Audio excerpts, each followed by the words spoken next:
मेरे सभी प्यारे दोस्तों को मेरा प्यार भरा नमस्ते। मैं आप सभी का स्वागत करती हूं अपने YouTube चैनल में। हम लोग कल प्रत्यायोजित विधान का जो नियंत्रण पढ़ रहे थे, उसमें हम लोग न्यायिक नियंत्रण पढ़ रहे थे, जुडिशियल कंट्रोल। उसमें हमने 4 पॉइंट्स देख लिए थे विद केस लॉ। आज बाकी के जो और 4 पॉइंट्स हैं वो हम देखेंगे। तो अगला 5 नंबर का पॉइंट है अविवेकपूर्ण। जब भी कोई फैसला या जब भी कोई कानून या नियम या रूल या रेगुलेशन अविवेकपूर्ण तरीके से बनाया जाता है तो उसके खिलाफ हम कोर्ट जा सकते हैं, उसको चुनौती दी जा सकती है, उसको हम खत्म करा सकते हैं, निरस्त करा सकते हैं, यानी वो कानून किसी काम का नहीं। विवेकपूर्ण का मतलब होता है डिस्क्रिएशन, डिस्क्रिएशनरी माइंड। जब कोई व्यक्ति या फिर कोई भी अधिकारी अपने दिमाग से, अपने दिल दिमाग से फैसला ले और फिर कोई निष्कर्ष पर पहुंचे तो वो विवेकपूर्ण हो गया। और यहाँ पर न दिमाग का इस्तेमाल कर रहे हैं, न दिल का इस्तेमाल कर रहे हैं, न सोच समझ काम कर रही है, बस बिना सोचे समझे ही कोई रूल बना दिया जाए तो उसे अविवेकपूर्ण तरीका ही कहेंगे। वैसे सामान्य तौर पर अगर हम देखें तो कानून को अविवेकपूर्ण होने के लिए के आधार पर हम अदालत में ऐसे जनरली चुनौती तो नहीं दे सकते, लेकिन जब कोई असाधारण मामला आता है, यानी कि कोई एक्स्ट्रा ऑर्डिनरी मामला हमारे सामने आ जाए और उससे संबंधित कानून जो बनाया जाए वो अविवेकपूर्ण हो, तो उस आधार पर हम चुनौती दे सकते हैं, यानी बिना सोचे समझे कानून नहीं बनाए जा सकते। State of Assam versus Om Prakash का केस इससे रिलेटेड है, लेकिन इसका फैक्ट्स मेरे बुक में नहीं था, सिर्फ ये केस ही लिखा हुआ था, तो मैंने केस ही लेना ज़रूरी समझा। आपके बुक में हो तो बहुत अच्छी बात है, आप पढ़िएगा और उसका फैक्ट्स भी लिखिएगा। दूसरा पॉइंट है असद्भावपूर्ण, जिसको हम लोग मालाफाइड भी कहते हैं। असद्भावपूर्ण का मतलब होता है बुरी नीयत से बनाया गया कानून, अच्छी सोच के अनुसार नहीं बनाया गया है। तो अगर इस तरीके से कोई रूल्स बनाए जाते हैं जो कि मालाफाइड होते हैं, तो उसके इस आधार पर हम इसको चुनौती दे सकते हैं अदालत में। लेकिन उसकी भी एक शर्त है कि जब विधायिका अपनी विधि निर्माण करने की जो शक्ति है वो जब प्रत्यायोजित करती है तो उसका अपना खुद का इंटेंशन मालाफाइड नहीं होना चाहिए। अगर इंटेंशन वहीं से मालाफाइड है, यानी विधायिका की तरफ से ही है, तो फिर हम प्रत्यायोजित विधान के खिलाफ में मुकदमा नहीं ला सकते।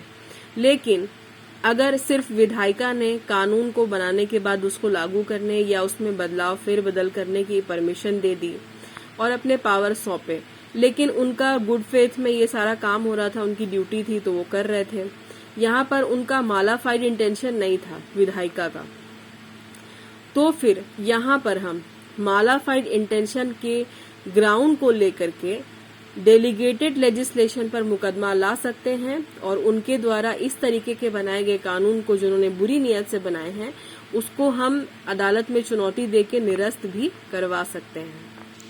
इसके बाद है अत्यधिक प्रत्यायोजन, यानी एक्सेस डेलीगेशन, यानी कि जितना विधायिका ने आपको पावर दिया है, डेलीगेट किया है, आप उतने तक का ही इस्तेमाल कर सकते हैं।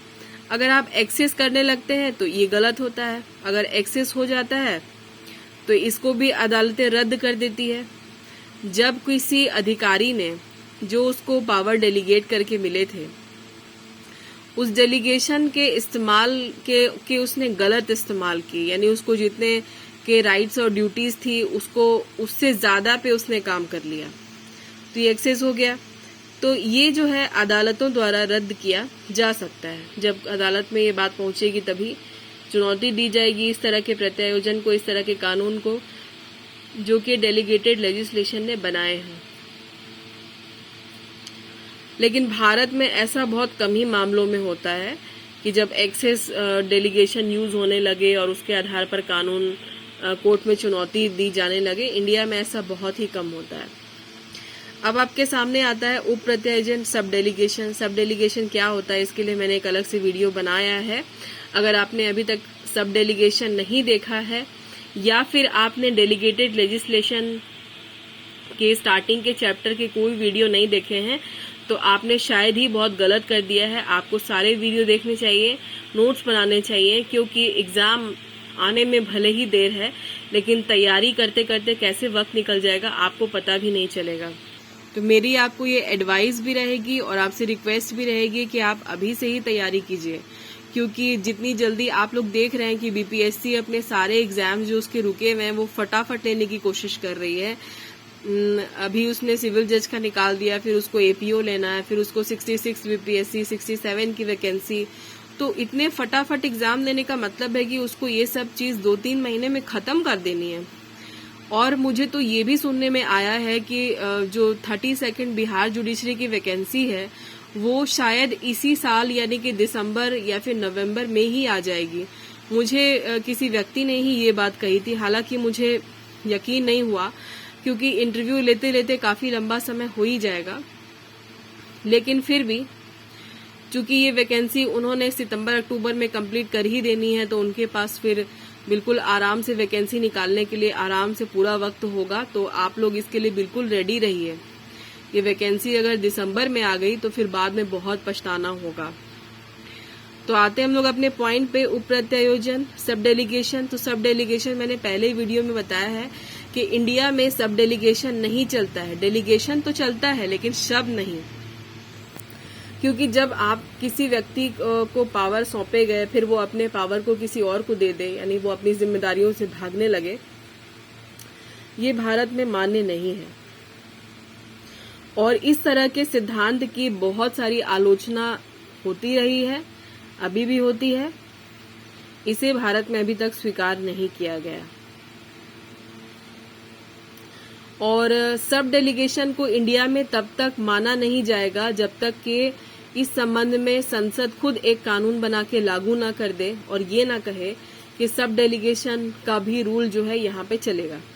यानी कि कोई डेलीगेशन अपने पावर को सब डेलीगेट कर सकता है, ऐसा जब तक कानून में नहीं अधिनियम नहीं बनता है तब तक ऐसा पॉसिबल नहीं है इंडिया में।